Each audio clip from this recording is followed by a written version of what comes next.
Hi and welcome back to another video of Medic Notes. This video is on cervical fracture. For introduction, the cervical spine acts to support the head and provide mobility. The vertebrae of the cervical spine are frequently fractured. C2 and C7 are the most commonly fractured vertebrae. There are many classification systems to describe fractures of the cervical spine, however the AU classification is most universally used. For upper cervical fractures, involving the C1 or C2 vertebrae, the AU system divides them into regions involved, and type of injury, which I will show in a table later.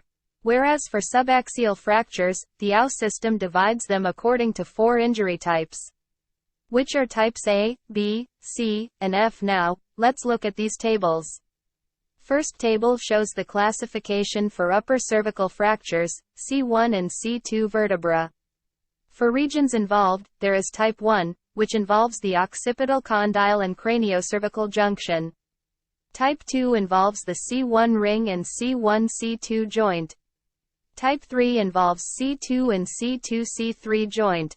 Every region will again be divided into type A, B, and C. Type A is bony injury, type B is tension band injury, and type C is translation injury. Next, we look at the second table. Subaxial fractures are divided into types A, B, C, and F. Type A is compression injury, type B is distraction injury, type C is translation injury, whereas type F is facet joint injury. Next slide. Clinical features. Patients can present with neck pain.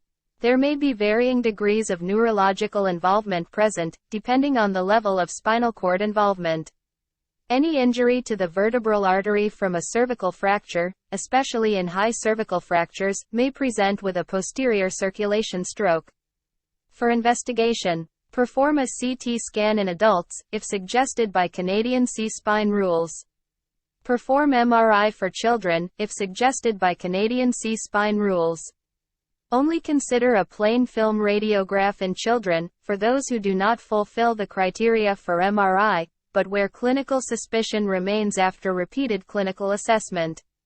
This picture shows a CT scan showing fracture dislocation at level C6-C7. The Canadian C-spine rules can be used to stratify the risk of cervical spine injury following trauma and therefore aid in deciding any imaging modalities required, depending on whether the patients have high or low risk factors.